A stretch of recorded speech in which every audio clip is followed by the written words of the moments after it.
bordel, je crois pas.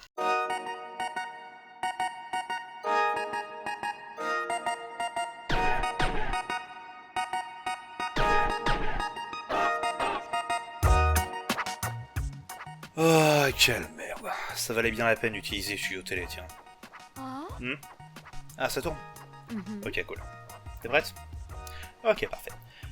Bonjour, bonsoir, je suis Alex, bienvenue dans l'émission, et on a eu quelques incidents avec l'enregistrement, donc Seth va m'aider pour aujourd'hui. Elle est adorable. Les roguelites, c'est un genre qui a pris beaucoup de popularité ces dernières années, avec des titres comme Binding of Isaac, Rogue Legacy, Hades, et encore beaucoup d'autres. Pour les trois du fond qui ne connaîtraient pas, autant expliquer. On commence une run au tout début du jeu, ensuite on progresse dans les environnements à la génération procédurale, pensez à des pièces de puzzle qui sont arrangées aléatoirement mais qui fait quand même sens, on récupère des objets aléatoires sur le trajet, on devient de plus en plus puissant, on avance autant que possible, jusqu'au moment où on se fait ouvrir l'oignon en deux et on reprend tout depuis le départ. Pas de checkpoint, pas de continu, que dalle. On appelle ça la mort permanente. Un peu comme la vraie vie en fait. Merde, la vie est un roguelike et elle est codée avec le cul. Les détails changent de jeu à jeu bien sûr, mais la plupart permettent aussi de récupérer différentes améliorations qui, elles, sont permanentes entre les runs, histoire de simplifier ou de varier encore plus les tentatives suivantes. Quant à la question pourquoi roguelite, c'est parce que les roguelikes sont des jeux de rôle au tour par tour sur une grille qui applique tout ce que j'ai dit avant, là où les roguelites appliquent cette formule sur d'autres genres. Et pourquoi roguelike? C'est parce que le premier jeu du genre remonte à 1980 et s'appelait Rogue. Ouais, comme on appelait les FPS des Doom-like à une époque. On n'a vraiment aucune originalité pour les dents. Un genre par définition très rejouable est décliné à toutes les sauces au fil des ans. Pour cette fois-ci par contre, on va se concentrer sur une variante franco-française, Dead Cells.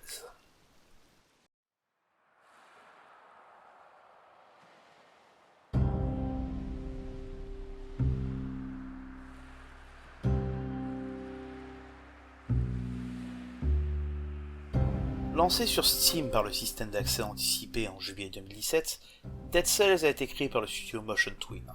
Il est sorti officiellement en août 2018. C'est pour moi l'un des modèles réussis d'accès anticipé, le jeu ayant beaucoup changé entre deux. Pour note, c'est aussi la première venue de Motion Twin dans le jeu vidéo commercial brut. Avant ça, la compagnie était surtout spécialisée dans les petits sites de jeux. La Brute, Unity, Lord, vous avez peut-être joué l'un d'entre eux. Ça s'est un peu cassé la gueule après la mort de Flash, mais ils avaient une grande présence sur le net entre 2001 et le milieu des années 2010. Dead Cells est leur premier vrai projet traditionnel, avec vente sur plateforme dématérialisée, mise à jour fréquente et tout le tralala. Le jeu lui-même est une prise un peu différente sur le Metroidvania. Les grands classiques du genre sont là, avec les niveaux linéaires et pas mal d'ennemis sur le chemin. La mort permanente est expliquée par le système de jeu. Concrètement, le perso jouable est...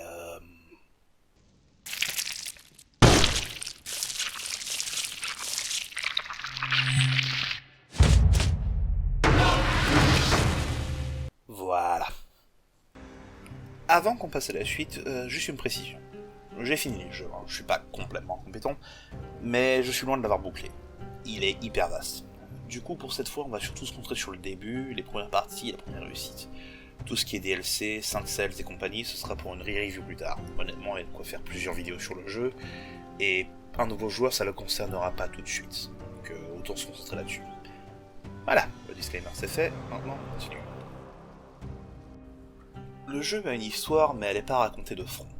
Vous avez quelques indices sur ce qui s'est passé sur l'île où vous vous trouvez, par les dialogues avec les personnages, les flavor text entre les zones, et certains secteurs de la carte qui sont pointés avec des bougies et lumières bleues. Elles ont aussi davantage de frise le chrono. Je vais pas rentrer dans les détails ici, parce que j'ai pas envie de faire chier avec les spoilers sur ma toute première émission. Non, parce que vous imaginez le truc. Oui, bonjour, on se connaît depuis même pas 5 minutes et tout le monde meurt, putain. On me regarde pas comme ça, toi, c'était pour l'exemple. La seule chose que je dirais, c'est qu'il y a une maladie appelée le mal-être sur l'île, et que vous êtes a priori pas le seul à retenir la vie à chaque fois. Ah, et que l'île se révisite aussi. Ça risque pas du tout de partir en couille cette histoire. Il y a bien une histoire malgré tout, ainsi que quelques visages amicaux, et d'autres pas si amicaux que ça d'ailleurs, va bien manger tes morts, espèce de sale fils de pute. Mais soyons honnêtes, 95% de l'île a juste envie de vous refaire le cul en chou-fleur. Ça n'est pas trop aidé par le fait que le prisonnier est soit égoïste, soit antisocial, soit con comme un balai. Parfois les trois en même temps. À quoi? Ah non, mais c'est pas péjoratif, hein. Personne n'a de nom dans ce jeu. Les gens l'appellent le prisonnier, le décapité, celui sans tête. Sur les forums Steam, il y a un mec qui a proposé Blobespierre. Ouais, Blobespierre. Honnêtement, je suis un fan de celui-là. Donc voilà. J'en dirai pas plus sur l'histoire, maintenant on va pouvoir passer à comment ça se joue. Avant toute chose, par contre... Ouais, non. Pour l'amour de Dieu, prenez un pad. Les règles sont simples. Toutes les parties commencent dans les geôles, tirez-vous d'ici. 2 armes, 2 gadgets, un double saut de départ et une roulade qui donne quelques freins d'invulnérabilité. Explorez le niveau et éliminez tout ce qui bouge. L'exploration vous rapporte différents objets et booste en statistiques, le combat vous donne des cellules. En cas de coup dur, une potion peut vous recharger, mais les charges sont très limitées. Une fois la sortie atteinte, vous pouvez souffler un peu. L'entre-deux niveaux vous permet de dépenser vos cellules dans des objets qui apparaîtront pour toutes vos futures parties, booster ce que vous avez déjà, et obtenir des mutations pour jouer selon vos forces et faiblesses. Certaines ont des noms très... particuliers. C'est aussi là que vous rechargez vos points de vie et votre potion pour partir. Normalement, le jeu vous interdit de continuer tant que vous n'avez pas dépensé toutes vos cellules. Dans les faits par contre...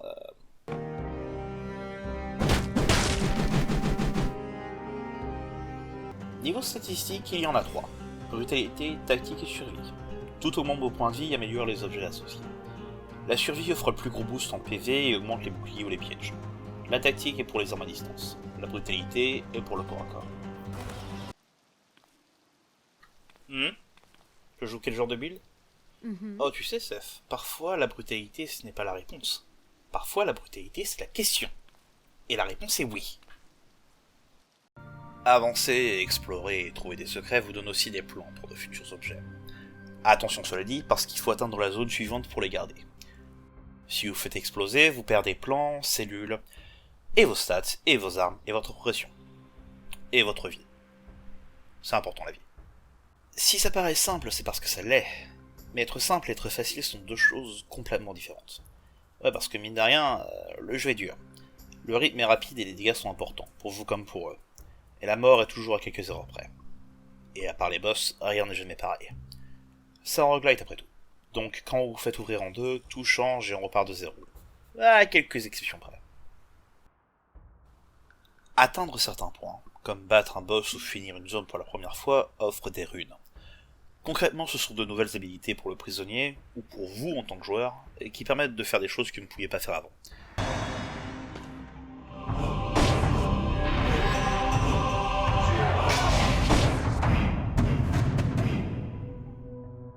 Ces runes sont permanentes.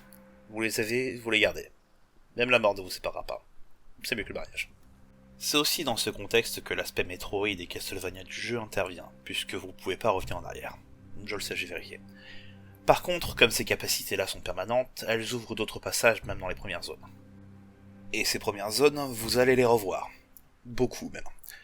Mais c'est pas aussi chiant qu'il n'y paraît. Le jeu fait un excellent boulot pour pousser dans la bonne direction et trouver le style qui le rend agréable à jouer. On va sortir du jeu quelques instants par contre pour revenir un peu là-dessus. Alors, c'est juste une théorie perso, hein. Mais pour moi la plupart des jeux ont un truc à comprendre pour pouvoir en tirer le plus d'amusement possible. Que ce soit à cause d'une philosophie à avoir en jouant, ou tout simplement pour arrêter de mourir comme un caca à chaque fois. Certains jeux sont très bons à communiquer cette philosophie. Par exemple...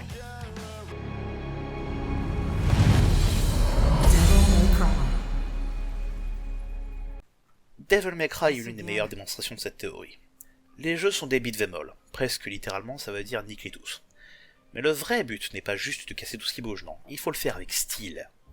C'est ce qui offre les meilleures récompenses et franchement c'est ce qui est aussi le plus amusant à jouer. Et le jeu vous pousse dans cette direction avec le système de style, qui augmente au fur et à mesure de la variété des combos, et la musique, qui augmente en intensité au fur et à mesure que vous avancez dans les rangs.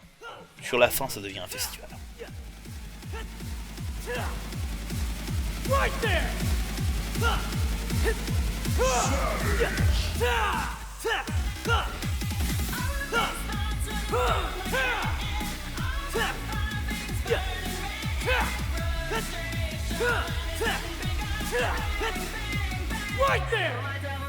C'est rigolo, c'est objectivement la meilleure façon de jouer et ça encourage la créativité. Et en plus ça vous récompense bien comme il faut. Bref, c'est cool. Bref, c'est quelque chose que Dead Cells gère très bien aussi. Pas sur l'aspect punition, parce qu'il n'y a pas besoin, mais sur le fait de pousser le joueur dans le bon état d'esprit. Concrètement, le jeu récompense 3 choses, la vitesse, les killstreaks et les esquives. Pour le dernier point, c'est assez évident, vous faites défoncer si vous faites trop toucher, mais pour les deux autres, enchaîner les kills vous donne un buff de vitesse. Donc plus vous défoncez, plus vous foncez. Ça arrive. Ça c'est la récompense directe, mais dans les entre-deux, vous avez aussi deux portes, une pour la vitesse et une pour un killstreak sans vous faire toucher. Vous voyez le chrono? Ouais, c'est ça qui compte. Et les récompenses valent le coup, donc même si c'est pas votre genre, ça vaut la peine de les faire au moins une fois pour débloquer ce qu'il y a derrière. Le jeu vous demande d'être bon sur deux aspects majeurs, aller vite et se battre proprement. Et c'est sûr que vous soyez récompensé comme vous faites. Tout ça cumule sur quelque chose qui ne peut vraiment être ressenti qu'en jeu, le flow. Ça demande un peu de maîtrise, mais quand vous avez l'expérience, la vitesse à laquelle vous allez, l'agilité que vous avez, la fluidité à laquelle les mouvements s'enchaînent, à mes yeux, c'est l'un des meilleurs aspects du jeu. Ensuite, il faut que je parle de... Quoi? Ah merde, déjà? Bon, bah je parle de la musique et de l'ambiance, on arrête, ok? Ok. Concernant la musique, elle colle très bien à l'ambiance générale. Et là-dessus, je vais rien dire, je vais juste vous laisser expérimenter ça.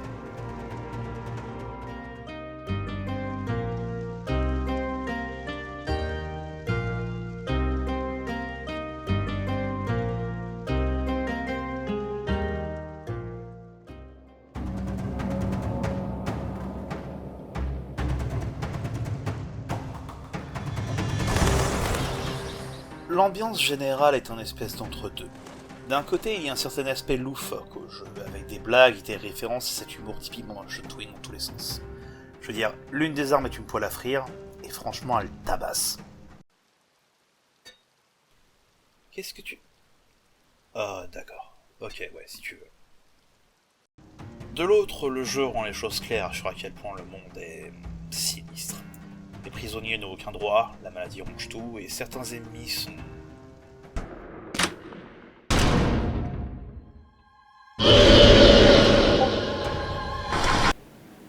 Nope, nope, nope, nope, nope, non. Et tout ça fait partie d'un plus gros lot. Les bonus, les costumes, l'histoire. Mais je pense que le plus simple est de vous laisser voir tout ça par vous-même. Donc voilà, Dead Cells dans les grandes lignes. Est-ce que le jeu est parfait? Non, rien ne l'est. C'est un roguelite, donc par définition il peut être très frustrant. L'humour ne fera pas forcément mouche avec tout le monde non plus. De même, le focus sur la vitesse ne fera pas que des ennuis. Cela étant dit, pour moi, c'est l'un des meilleurs roguelites disponibles sur le marché. La maniabilité, le combat, le flow sont exceptionnels, réellement. Et surtout, le jeu est très bien suivi et n'a pas peur de changer, même des années après sa sortie. Le dernier DLC en date, The Queen and the Sea, semble apporter une finalité à l'histoire. Et malgré tout, il y a encore des messages des devs demandant les avis aux joueurs pour rendre le jeu plus accessible. Dead Cells est un très très bon jeu. Et à l'heure où les AAA se cassent de plus en plus la gueule, les productions indé comme ça, qui sont si suivies et aussi efficaces, ça mérite toute notre attention tout simplement. Dead Cells peut être très difficile, c'est pas la peine d'y aller par quatre chemins. Cela étant, il y a quelque chose de presque hypnotisant dans la façon dont le jeu se joue, dans la façon dont il se renouvelle, d'une partie à l'autre ou d'une année sur l'autre. Tue, meurs, apprends, recommence, meurs encore, triomphe. Hautement recommandé. À la prochaine tout le monde, ciao.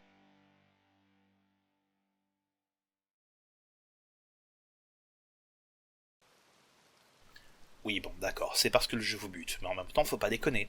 Vous faites une connerie, vous méritez de crever. Quoi? Qu'est-ce que j'ai dit? Ouais c'est vrai que cette phrase est horrible dit comme ça.